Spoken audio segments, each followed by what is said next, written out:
I believe that you do work for the security services. No, God, I'd love to. I'd love to. My dad briefly was a spy, but he just made everything up. I know I've told you this. They said, go to Berlin in 1954, have a look at book into this hotel, look down from the hotel bedroom and you'll see the railway tracks leading into the East Berlin or wherever. Count the number of this certain kind of goods train and report back. And he got to Berlin, went on a bender, spent all the expenses, missed the mission, and decided it was the easiest thing to do just to make the number up. And he's absolutely correct. I think it's a totally appropriate term. Perhaps not, I don't know, not very professional, but he reported back to London, went into the office. What did you see? And he, being a writer, he's a good writer, he described in detail a completely fictional scene of the goods train, the snow falling, and he counted, I think it was 13, it could have been 14, there was one or two slightly different, but I've done a little drawing of them here, whatever. And he made a convincing story up, and they said, very well done. This is exactly the kind of meticulous work that we respect. Felt slightly... You just hope that no one's life hung on it, or, it's really crucial. Yeah. And he was in a restaurant a few months later, bragging, telling the story really loudly. And then a couple of days later, he was called into the head office. He believed for his next mission. And they said, the top man wants to see you, or your boss wants to see you, went in and the man said, the head of MI5 was in Mirabelle restaurant on Thursday evening. I believe you were. And he had the indignity of overhearing you bragging about how you deliberately lied to the service. You misled this service. Do you have anything to say? And he was drummed out of the service. He had to count the radiators in the Chinese embassy. He made that one up as well. Had to count the radiators? Yeah, he was asked, he said, well, you're going to get an invitation to a cultural event at the Chinese embassy, and we want you to make some observations about the plumbing. I guess that's how it works, there's one person. They have 3 radiators per room. Comfortable bastards. Look at that thermos. We've got nothing on them. Do you realise they're running a gas system at 3 quarters? It's actually 25 degrees in there. Bastards. Anyway, we're sending in Kennaway. Send in Kennaway. I don't know if you made that number up as well. But of course it's the plot of Our Man in Havana. Well, they had to count some radiators. Where the guy, because nothing is going on in Havana at all, and he works out that he can get expenses if he can create some kind of a narrative. Yeah. So he lies back to head office in London. There's certain things going on just to get expenses, and they say, very good. Investigate further, and if you need to, pay off local people and get back more information. And he goes, well, I'm going to need a few extra people, and so he's having a really nice time. He's bought his daughter a pony with the money. And in London, they think there's a kind of major international event is cooking up in Havana. It's a beautiful book, so light, so frothy. Is that Graham Greene? Yeah. I've never read that. Yeah. He in a way, he was better at that end of the register than the really heavy end. Than the Brighton Rock end. I was going to say more the Power and the Glory, which is where it's kind of South African Roman Catholic priests in Mexico, and it's all a bit Grapes of Wrath, is it? Yeah, well, Steinbeck too. He was writing about cultures about which he didn't really know. He'd not really lived in, the Canary Row, for instance, and even Grapes of Wrath. He had seen it and he looked at it, but he hadn't come from that. And he came a cropper every now and then. I don't know whether you know. Did you know that John Steinbeck lived in Somerset? No, I did not know that. It's quite a good fact, isn't it? It's quite a good fact. Yeah. And he wrote a very big book about Somerset as well. Amazing. I've not seen it yet. I'm trying to get hold of a copy. Was it unpublished? It was his. Someone told me that his agent said, we cannot publish this, it'll ruin your reputation. But mate, it's shit. Exactly. Because he arrived here, and in a very short, because he was interested in the Arthurian legends, Camelot and so forth, and he was going to retell the story. And he lived in Bruton, And Did he? Yeah, and he pulled it together amazingly fast, and it's apparently really clunky and shows no real understanding of it. But then another scholar said to me that it was actually the same with Cannery Row. When Cannery Row came out, which to me seemed so full of hardcore reality and grittiness, of what it was really like. At the time, apparently, anyone who'd been near a cannery in San Francisco said it's absolutely nothing like that at all. He's made it all up. But it convinced me, that's for certain. It convinced me. Anyway, he came a cropper with the Arthurian. They weren't having that. It's amazing that it was towards the end of his life that he could get his arse away from America, where he must have been stupendously successful, to come to Bruton. Can you imagine what Bruton was like in 1960? Well, we're talking probably the early 1960s. Can you imagine how dull and quiet? In the library in Bruton, where there's apparently a little plaque on the desk saying John Steinbeck. It's so weird that the man from Grapes of Wrath even visited Bruton, let alone went there to live. He must have been so committed and determined. Well, he didn't need to do that. Or old. He's fucking written of Grapes of Wrath. What's his name? Put your feet up. Marlon Brando apparently ended his days in Faversham in Kent. Someone was telling me. We were in the local pub and they were all going, we all knew Marlon. He came here towards the end. I think he went home to America to die, but he spent the last decades of his life, or last decade, in Faversham. That's what all the locals say. And that he used to just hang out in the local pubs getting drunk. Really? I thought he lived in Mulholland Drive with his cleaner. Maybe he used to go there a lot or something, but I think he went back there. But they've got to go somewhere. He was quite famous around there. He's quite famous around the world. No, I mean for in the pubs. Everybody, it's just Marlon, It's just such a weird thing to think of Marlon Brando in the Bull in Faversham. Yeah. Nicolas Cage lives in Boltonsborough, a little tiny village outside Glastonbury. He's an Italian-American Hollywood film star of the First Division, and he lives in a fucking Second Division Somerset village. Not even a particularly interesting village in Somerset. There are a few really lovely ones. You just go, what are you doing, man? And I guess he must like it there. Trying to find somewhere where they don't get off his goddamn case. John Marlon was the same. So they see him around then? Yeah, he comes into... my friend has a map of Glastonbury, a very funny map of Glastonbury, which she just has things that you see, like stoned hippies. This is all this corner. People asking the way to the tour on this corner here. Chinese tourists here. And then it has just Nicolas Cage... Just on this point on the high street, that's one place you always see him. How bizarre. Nipping in for crystal. You see, he's drawn to the crystals. He likes all that, does he? Yeah, the mystery. He subscribes to the mystery of the Orient. Right. And I don't know, maybe... Which is obviously, that's the gas that Glastonbury runs on, isn't it? Yeah, definitely. Yeah. And thank God we've got it, because it gives us something that nobody else has got. Corsham hasn't got it. Well, Bruton's got the art world. Oh, don't even get me started. Go on, let's have a listen to that. Go on, Guy. No. Like smearing their horrible international deceptions. I was going to ask you something. You were standing up and coming at me with a lighter and the fist clenched. No, it wasn't. I was going to ask you something. Where are you on New Year's Eve? Well, I was going to be on my own in Jamaica. No, where do you stand on New Year's Eve? It's always a tricky time. It reproaches me that I've done so little in the year. Time's gone. I've achieved practically zero. I don't feel very good about myself. I'm also pretty exhausted from Christmas. It's that very bleak, dark time of the winter. Well, I've done it on my own a couple of times, and I have no problem with that. I'll have like a couple of whiskies. Watch the telly. Watch them all. No, I never watch telly. I'm on my own. Can we just have a little bit more wine, please? Yeah, we're drinking a Merceau. For the wine enthusiasts in our audience, I'll just go and get some. Okay? It's very nice. When I'm out the room, Paul, I expect you to behave yourself with my microphone. Yes, of course I will. No funny stuff. Okay? I'm not going to say or do anything, Guy, that would be derogatory to you. No funny stuff. No, of course not, Guy.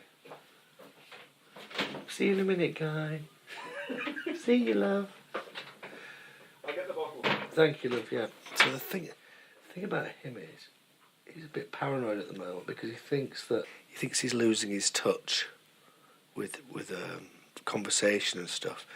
He has talked about us running some kind of course here to help people, like who have social anxiety and stuff. But I actually think it's about him. I think it's him who wants to try and pick up some tips. Anyway, so please write in if you've got any suggestions as to how Guy might be able to improve his social skills, because I think he would appreciate it. Anyway, he's coming back now. I think he might be looking outside the door. Hi. Hello. Hi. While I've been away, I hope he's behaved himself. I've been completely well behaved. Good. I was just talking about, Guy, about how you wanted to. I just mentioned to our listeners that how you were thinking about that we might start a school. Well, it slightly came, but it didn't directly come from my attempts to monetize Paul's party joining in skills, which we talked about how brilliant he is in a group of people. And I've known that for some time, and I was suggesting that we run a course for shy people. It's called Don't Be Shy with Paul and Guy. Yes. And you sign up to our course, and me and Paul teach you some of the tricks that Paul has learned. For me, it's a totally natural thing, but some of the little devices that Paul has learned to open quotation marks, charm, close quotation marks. Do I detect a sort of little ping of jealousy here, Guy? You do. Your skills are. I'm very envious of. And anyway, we were going to run a course, like a 3-day course, 2-day course down here in Somerset. 2 days probably enough, actually. I don't think anyone could take more than 2 days. If you're a bit tongue-tied, or if you spend a bit too much time behind screens or behind bars, or you feel a little bit insecure. Cheers. Yeah. I'm afraid the offer is not open to teetotalers, though. Why not? Well, how the fuck are we going to teach people who are teetotal how to have? Oh, easy, but I will do that. I'll do the tricky all right, stuff. You're on your own there, mate. Oh, I can do it easy. Well, good. I'm glad you can can do it, 'cause I'm not doing it. It's not about just getting drunk and just lambing into a room full of people going, hello, it's me. What is it then? And then standing up doing an Irish song and then getting in a fight, breaking a window. Well, thank you for fucking just completely telling everybody Paul's night out. My entire programme. It's called Don't Be Shy with Paul and Guy, and we teach you to enter a room with confidence and to talk to anyone in that room and know that you'll be given a fair crack of the whip. There's like that brilliant way, like where you can walk into a room backwards. Have you ever tried that? Fucking works. Well, there we go. That's module 1. Methods of walking into a room. It works every Paul's time. going to run that one. The first module. It works every time. So what you do is you walk. You kind of, let's say this is the room here. And what you do is you kind of walk. You go like this, and you go. As you walk into it, you go. So this is the door. You go. Yeah. That's brilliant. That's fantastic.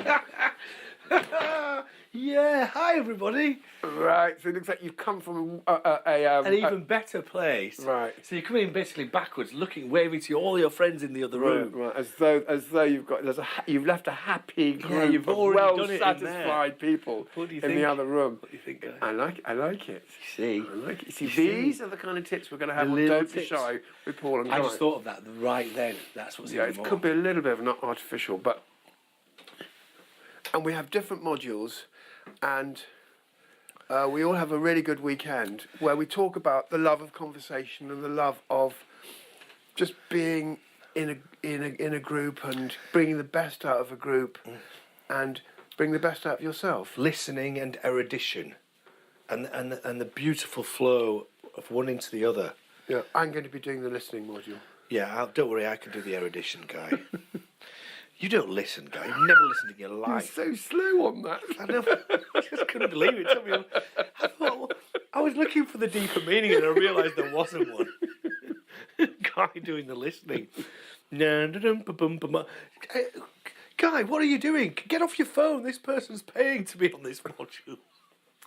Module. Why are they called modules? Don't know. We're going to have like a... I refuse to have modules. Okay, well, they're classes. So we'll have 2 or 3 classes. We'll have different group settings. We'll have some practical exercises, and then we'll end up by throwing a party, and then inviting some people. And, Awful people. And you will get what I'll do is Awful. I'll invite 4 of the most boring people we No, know. we're not going to do... won't let anyone... We won't tell them that's why they're invited.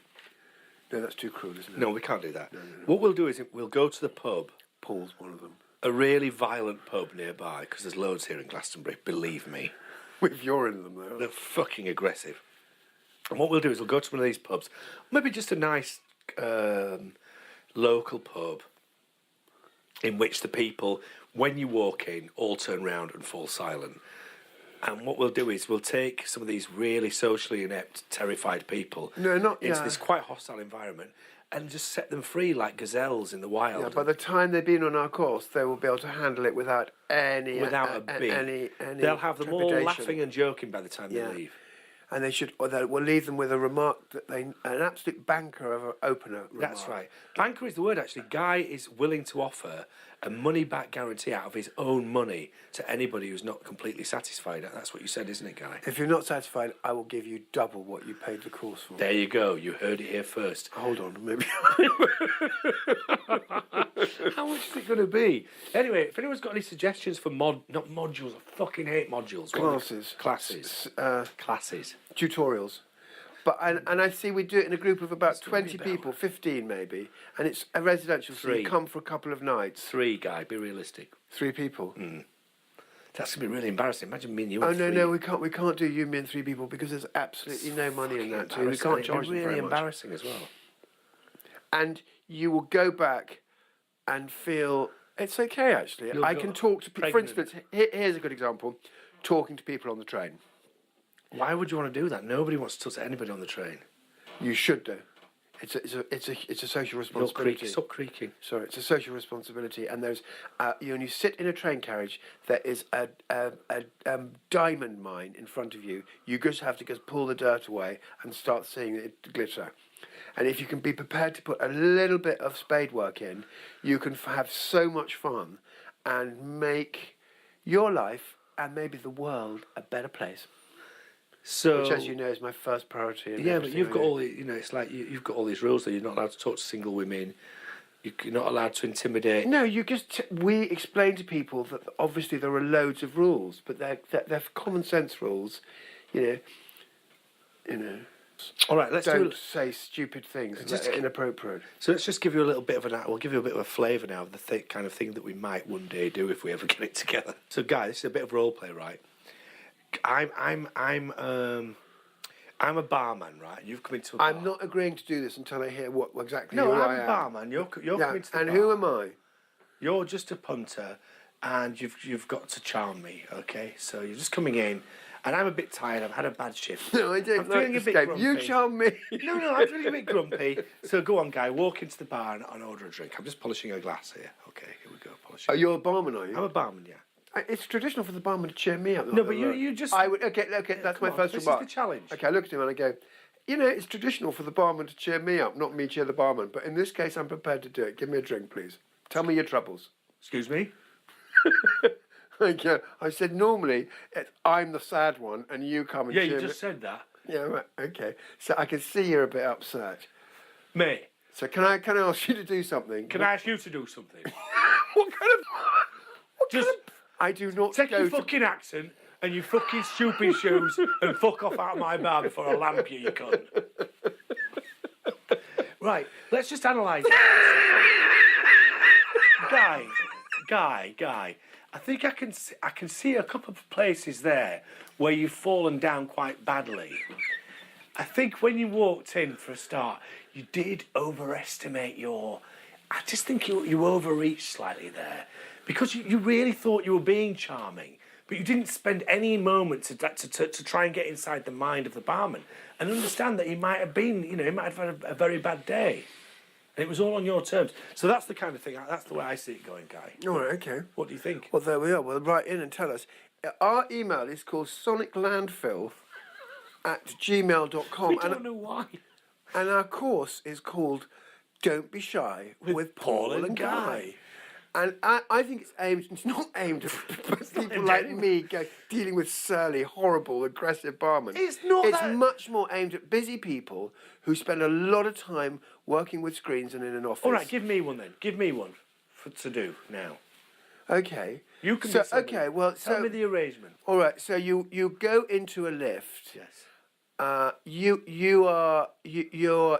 a man of your age, and you go into a lift. Well, I know that. I know. Yeah, but it's a role play. It's a role play, and you ask me to tell me your role. If I'm going to play myself. Okay, in that case, play someone different. You're a 29-year-old woman. What? I'm not a fucking... You don't ask me. What is this? What are you trying to do? Why are you trying to make me into a woman? Why can't I just be a bloke? All right.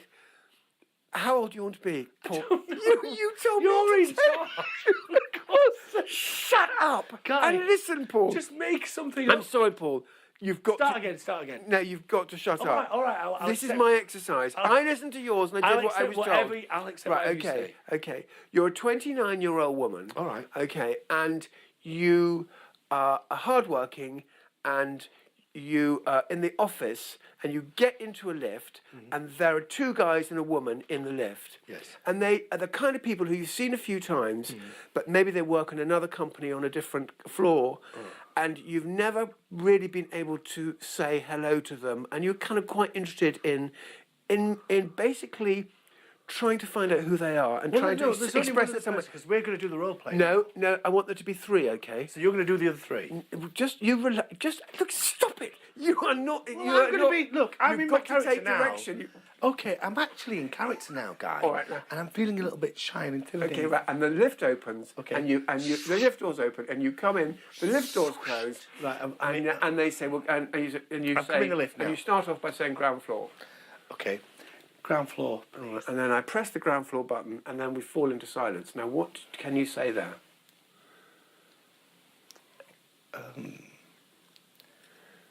Hi. Is your name Guy?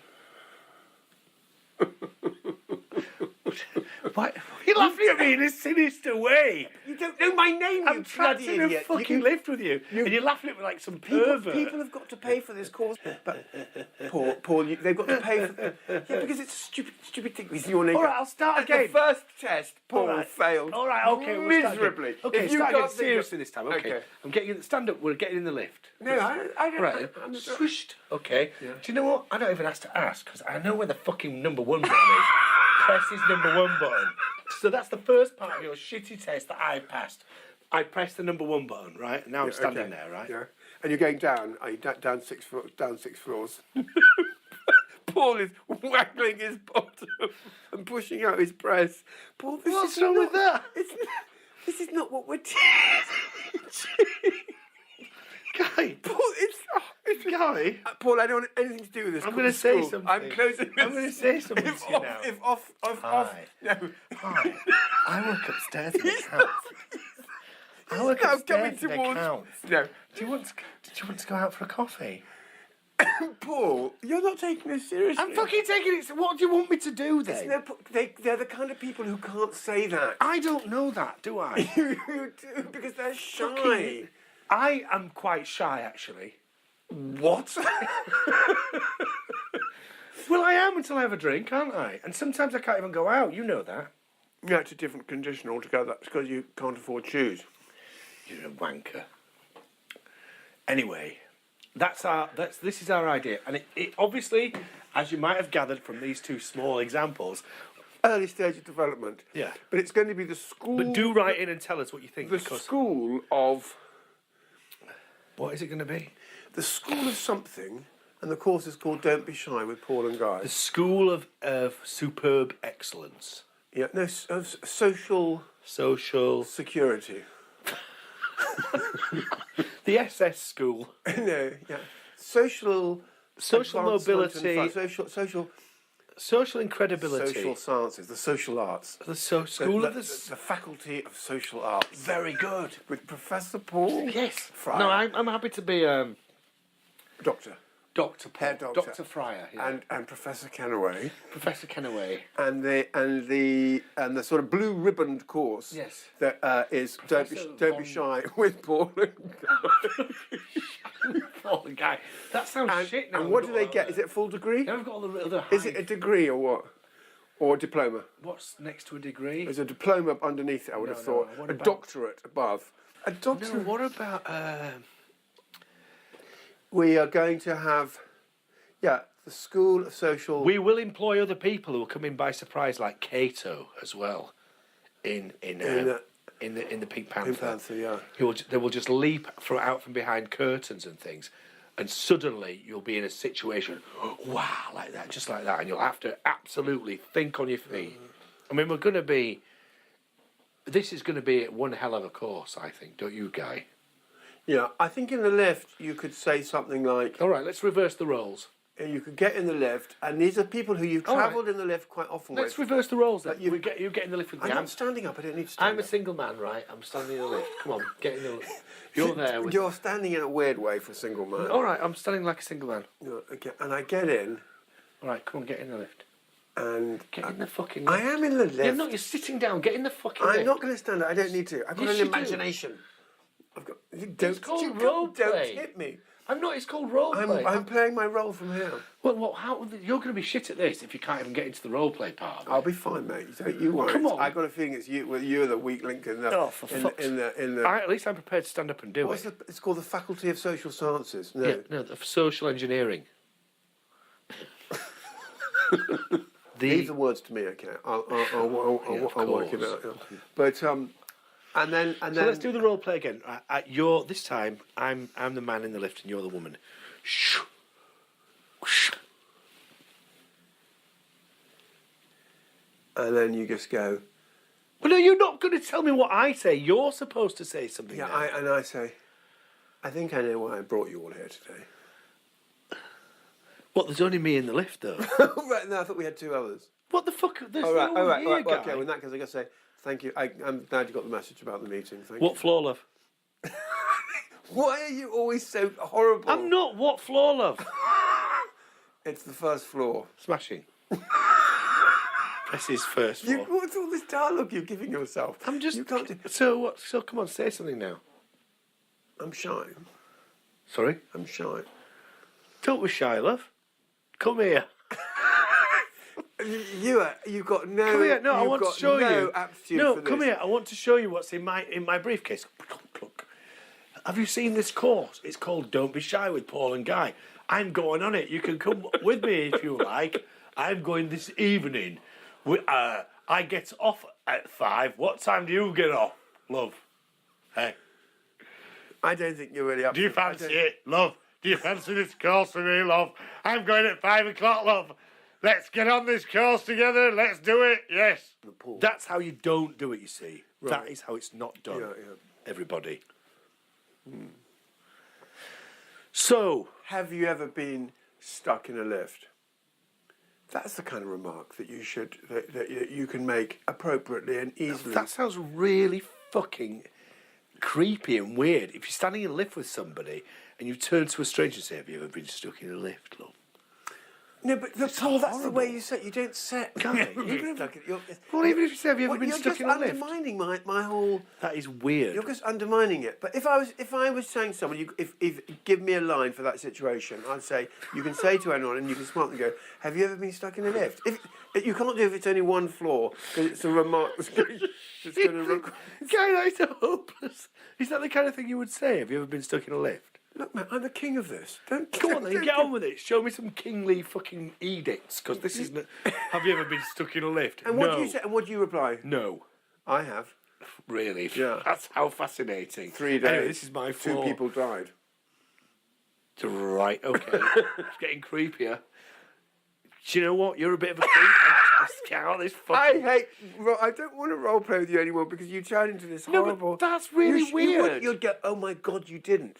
And I'd go... All right, I'm going to try and be... You know what I mean? You're like so horrible, your character. All right. You're not reacting to me at all. You come into this play acting with your part totally written, no matter what I say. And it's just aggressive, not shutting me down. But that's turning quickly to that's violence what we're trying to get people and all sex. But maybe you need this guy, because that's just what listen to maybe me. you need to be on this course, because this is the kind of thing we're trying to build people up against. The scary world outside. It's not scary. It's And you really lovely. Young one. Right, well, look here, everyone. It's been really nice to Oh talk no, to you. you don't get to do that. No, I definitely You don't do. get to do that. Bye-bye, everyone. Lots of love. We've got a great 2019 We're not ahead even of us. finished. Bye-bye. So that's what are you doing now? You're switching it all off. Can I just call me a mouthy pikey? I am not a mouthy pikey. All right, take it. Take it back. I take it back. It's very elegant. Did you just fart? No. What was that sound? Likely story.